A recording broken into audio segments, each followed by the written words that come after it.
मंजू और कंचन दोनों देवरानी जेठानी बनकर एक ही घर में आई थी। मंजू देखने में कम सुंदर थी, जबकि कंचन देखने में बहुत सुंदर थी। राज और विराज दोनों भाइयों की उम्र में 1-2 साल का ही अंतर था, इसलिए सुलेखा देवी का मन था कि वो दोनों बेटों की शादी एक ही मंडप में करे। इसी वजह से मंजू और राज की शादी सगाई के 6 महीने बाद तक रुकी रही। जब कंचन की पढ़ाई पूरी हो गई, तब उसने विराज को शादी के लिए हाँ कह दी। आज मंजू और कंचन की सुहागरात थी और इसी विषय पर घर में बात हो रही थी। माँ, वो रूम की सजावट वाला भैया खाली कंचन भाभी के कमरे की सजावट करके आए, मंजू भाभी के कमरे में कोई सजावट नहीं हुई क्या? मैं क्या बोलूं, राज का मन ही नहीं है कमरे की सजावट करवाने का।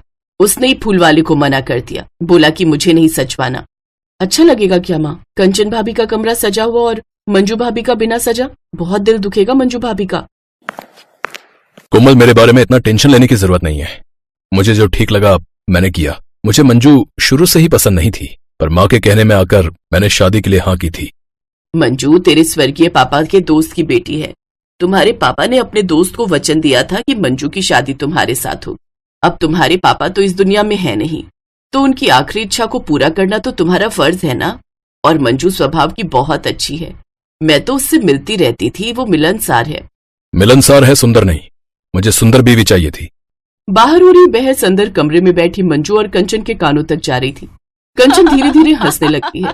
ऐसा लग रहा था जैसे वो मंजू का मजाक उड़ा रही हो। वैसे सुंदर होने के कितने फायदे हैं। आज मैं आपसे छोटी होकर भी इस घर में आपसे ज्यादा सम्मान पा रही हूँ। मुझे इस घर का सबसे आलीशान कमरा सुहागरात के लिए मिला है। मेरे कमरे को बढ़िया से बढ़िया फूलों से सजाया गया है। आपका आपकी तरह ही बदसूरत होगा। मेरी सुहागरात तो बहुत बढ़िया होने वाली है, पर आपकी तो बेरंग, इतना तो बता ही सकती हूँ। कोई बात नहीं कंचन, मुझे वैसे भी इन सब चीजों का इतना शौक नहीं है। मैं तो हर हाल में खुश हूँ। तुम खुश हो ये देखकर मुझे बहुत अच्छा लगा। तुम अपनी इस रात को यादगार बनाना। वो तो बनेगी। वैसे आपकी भी सुहागरात यादगार ही होगी, बिना किसी साज सज्जा वाली सुहागरात। कंचन की बातें सुनकर मंजू का मन तो थोड़ा खराब हुआ, पर उसने अपने मन को संभाला। कुछ देर बाद ननद कोमल आ जाती है। बड़ी भाभी, आपका कमरा ऊपर छत वाला है, आप चाहो तो कुछ देर वहां आराम कर लो। वैसे रात को भी आपको ऊपर छत वाले कमरे में ही सोना है। रात भर के थके हो, चलो मैं आपको कमरा दिखा देती हूँ। छोटी भाभी आप भी चलो, आपका कमरा तो आंगन वाला है, आप भी कुछ देर आराम कर लो। कोमल अपनी दोनों भाभियों को उनके कमरे दिखाती है। कंचन का कमरा बहुत सुंदर लग रहा था, बिल्कुल आलीशान सजावट की गई थी, जबकि मंजू का कमरा छत पर बना हुआ थोड़ा पुराना छोटा सा था। मंजू कुछ देर के लिए अपने कमरे में आराम करने चली गई। इधर कंचन भी अपने कमरे में आराम कर रही थी। शाम को अचानक बहुत तेज बारिश शुरू हो गई। इतनी बारिश की सड़कों पर पानी भर गया। अरे अरे, आज तो इतनी तेज बारिश है जितनी पूरे मौसम में नहीं हुई। माँ, सामने वाली कॉलोनी में घरों में पानी घुसा है। हमें तो डर है कि कहीं हमारे भी घर में पानी ना घुसाए।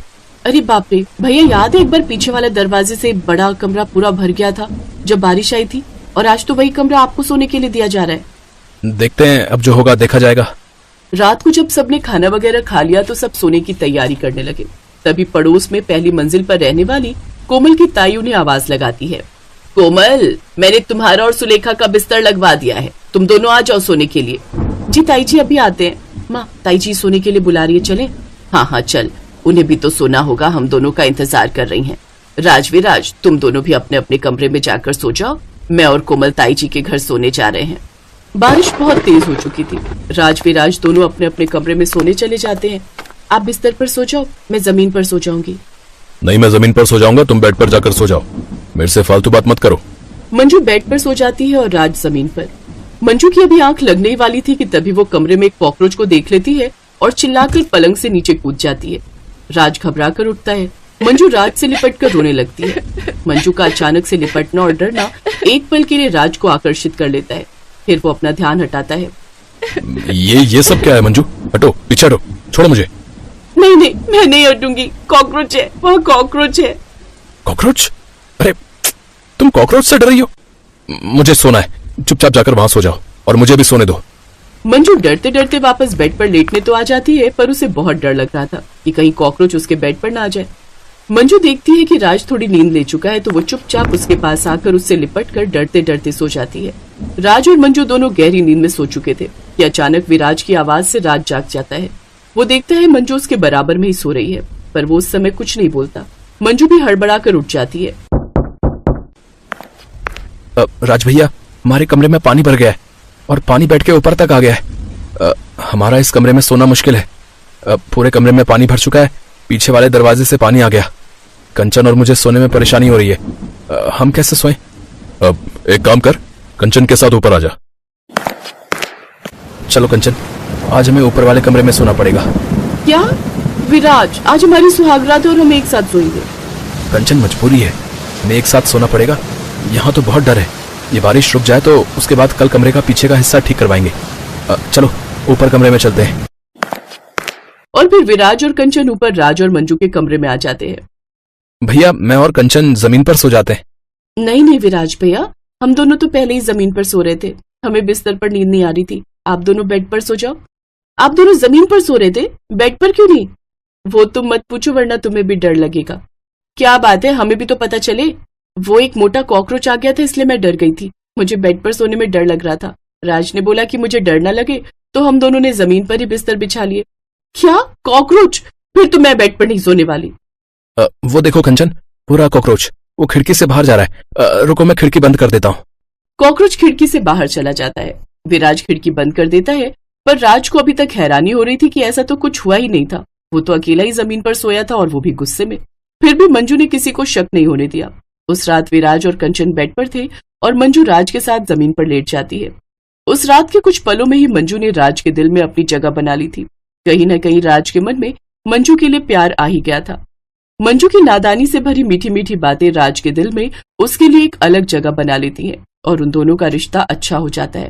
कहने को तो वो रात मंजू और कंचन की सुहाग रात की थी, पर उस रात चारों में से कोई भी नहीं सोया। चारों आपस में बातें करते रहे, अपनी अपनी बातें बताते रहे। कंचन भी देख रही थी कि उसने भी मंजू को कितना गलत बोला। उसे एहसास होता है कि सचमुच वो मंजू की अच्छी मिलनसार आदत को पहचान ही नहीं पाई थी। बातें करते करते कब सुबह हो गई ये पता ही नहीं चला। मंजू और कंचन के रिश्ते में भी वो रात एक मजबूत रिश्ते की छाप छोड़ गई। मंजू और कंचन के लिए वो सुहाग रात सचमुच ही यादगार बन गई। उफ, अब ये छोटे नवाब कनिष्क जी कहाँ रह गए? तैयार होने में कितना टाइम लगाता है ये लड़का। हमें पहले ही देर हो रही है। कनिष्क, कनिष्क। आ गया माँ, आ गया। तुम भी ना जब देखो बस जल्दी करो करती रहती हो। अरे जवान लड़का है, सजने संवरने में समय तो लगेगा ना। क्यों मेरी प्यारी भाभी? भाभी के बच्चे, अभी बताती हूं मैं तुझे। माँ छोड़ो मेरा कान, दुख रहा है। भाभी आप ही कुछ बोलो ना माँ को। छोड़ दीजिए माँ जी, अभी छोटा है। बहू, तूने ही इसे सर पर चढ़ा रखा है। जब से आई है इसी की तरफदारी लेती रहती है बस। माँ, बाकी की डांट इसे गाड़ी में लगा देना, वरना पूजा का मुहूर्त भी निकल जाएगा। आंचल चौधरी परिवार की बड़ी बहू थी। उसकी और अजय की शादी को अभी 4 महीने ही हुए थे।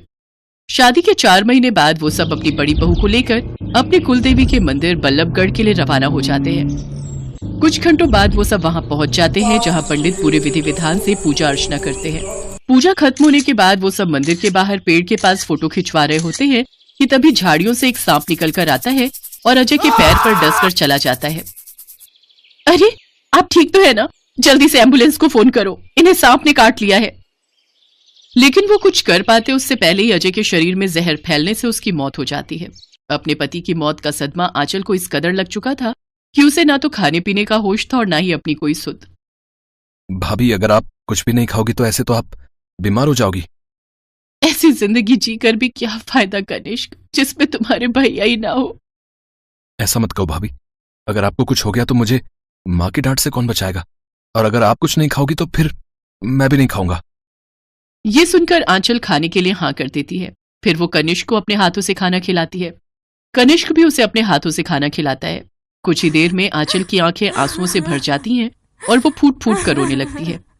कनिष्क उसे संभालते हुए अपने सीने से लगा लेता है। अपनी भाभी की ऐसी हालत देख अब हर रोज कनिष्क उसकी देखभाल करने लगा। वो दोनों साथ में खाना खाते, हंसते, बातें करते। समय के साथ अब आंचल भी अजय को भूलने लगी और कनिष्क की तरफ आकर्षित होने लगी। एक रोज, ये देखो भाभी, मैं आपके लिए क्या लाया हूं, आपकी favourite fruit and nut chocolate. Kanishk, तुम तो अपने भैया से भी ज्यादा मेरा ख्याल रखते हो। काश कि मेरी शादी तुमसे हुई होती। अब ये आप क्या कह रही हो? मैं जानती हूँ तुम भी मुझे पसंद करते हो, इसीलिए तो मेरा इतना ख्याल रखते हो। अब हाँ, मुझे आपसे प्यार हो गया है। आई लव यू भाभी। दोनों एक दूसरे के गले लग जाते हैं और अपने रिश्तों की सारी मर्यादा भूलकर वो दोनों एक दूसरे में ही खो जाते हैं और कुछ दिनों बाद अपने परिवार से छुपकर शादी भी कर लेते हैं। फिर कुछ समय बाद कनिष्क को शहर से एक नौकरी का ऑफर आता है। वो शहर जाने की तैयारी करता है। उसकी माँ सुषमा भी उसके साथ शहर जाने के लिए तैयार हो जाती है। बहू, तू चिंता मत कर, एक बार कनिष्क वहां सेटल हो गया तो हम तुझे भी वहां बुला लेंगे। तब तक तू यहां संभाल और मैं वहां जाकर इसके रहने का इंतजाम करती हूँ। उधर कनिष्क माँ से चोरी छुपे आंचल से कहता है, भाभी मैं जल्दी ही वापस आऊंगा और आपसे शादी कर आपको अपने साथ ले जाऊंगा। तब तक आप अपना ख्याल रखना। आंचल कनिष्क से सच्चा प्यार करती थी, लेकिन कनिष्क तो उससे बस टाइम पास ही कर रहा था। शहर जाकर वो आंचल को पूरी तरह ही भूल जाता है। ऐसे ही समय गुजरता है। अब वो शहर में खुद का मकान ले लेते हैं। कुछ समय बाद कनिष्क को अपनी ही ऑफिस की लड़की से प्यार हो जाता है और उसकी माँ उन दोनों की शादी करवा देती है। उधर जब ये बात गांव में आंचल को पता चलती है तो वो झट से ट्रेन पकड़कर शहर पहुंच जाती है और शादी के मंडप में पहुंच जाती है। कनिष्क और सुरभि की शादी हो चुकी होती है। आंचल को वहां देख कनिष्क उससे पूछता है, भाभी आप यहाँ? तुम्हें शर्म नहीं आई मेरी भावनाओं के साथ खेलते हुए? पहले मुझसे प्यार के वादे किए, शादी की, संबंध बनाए और फिर शहर आकर इसके साथ शादी कर ली। ये तू क्या कह रही है बहू? मैं सच कह रही हूं माँ जी। अगर आपको मेरी बातों पर यकीन नहीं होता तो अपने बेटे से ही पूछ लीजिए। कनिष्क शर्म के मारे अपना सर नीचे झुका लेता है। सुषमा सब समझ जाती है। ऐसी क्या कमी रह गई थी मेरी परवरिश में जो तूने ऐसा काम किया? मेरे तो कुछ समझ में नहीं आ रहा। पंडित जी, अब आप ही बताइए मुझे क्या करना चाहिए। देखिए, सुरभि और कनिष्क ने अग्नि को साक्षी मानकर 7 फेरे लिए हैं। उसी तरह आंचल और कनिष्क ने भी अग्नि के सामने फेरे लिए हैं। इसलिए अब कनिष्क को अपनी पहली पत्नी और दूसरी दोनों पत्नियों के साथ ही रहना होगा। ये सुनकर सभी हैरान रह जाते हैं, लेकिन सब जानते थे कि अब उनके पास कोई दूसरा चारा भी नहीं था। वहीं सुरभि और आंचल, जो कि सौतन कम देवरानी जेठानी थी, एक दूसरे से मुंह बना लेती हैं। तुम यहाँ क्या कर रही हो? ये कमरा मेरा और कनिष्क का है, ना कि तुम्हारा। भूलो मत, कनिष्क तुमसे पहले मेरा पति है। उसकी शादी पहले मुझसे हुई थी, ना कि तुमसे। अरे काहे का पति? अपने ही देवर को फंसाकर उससे शादी करके तुम्हें शर्म ना आई? ओफो, तुम दोनों आखिर क्यों झगड़ रही हो, और वो भी आज की रात? कनिष्क, तुम मेरी सौतन उर्फ जेठानी को कह दो कि यह कमरा मेरा और तुम्हारा है, ना कि उनका। कनिष्क, तुम भी मेरी देवरानी उर्फ सौतन को समझा दो, तुम्हारी शादी पहले मुझसे हुई थी, इसलिए इस कमरे में तुम्हारे साथ रहने का पहला हक भी मेरा ही है, ना कि तुम्हारा। दोनों सौतनें एक दूसरे के साथ देर रात तक बहस करती हैं, तो वहीं कनिष्क अपना तकिया और चादर लिए छत पर सोने चला जाता है। अगले दिन वो दोनों सौतनें, जो कि देवरानी जेठानी भी थी, अपनी पहली रसोई बनाने में लग जाती हैं। आंचल गांव का शाकाहारी खाना बनाती है, तो वहीं सुरभि शहरी मॉडर्न खाना बनाती है। अरे वाह, आज तो खाने में मक्के की रोटी, सरसों का साग, पास्ता, सैंडविच और नूडल्स। वाह, सचमुच मजा ही आ गया। कनिष्क, आप बिल्कुल भी ये खाना नहीं खाओगे, ये आपकी सेहत के लिए अच्छा नहीं है। तुम्हारे इस घास फूस से तो अच्छा ही है। अगर ये मेरा बनाया हुआ खाना नहीं खाएंगे तो वो ये घास फूस भी नहीं खाएंगे। इस तरह बेचारा कनिष्क भूखा ही ऑफिस चला जाता है। ऐसे ही एक रोज। Happy birthday Kanishka. जन्मदिन बहुत बहुत मुबारक हो कनिष्क। कनिष्क डार्लिंग, आज मैंने हम दोनों के लिए मूवी टिकट्स बुक करवाई हैं। उसके बाद हम दोनों 5 स्टार होटल में डिनर के लिए जाएंगे।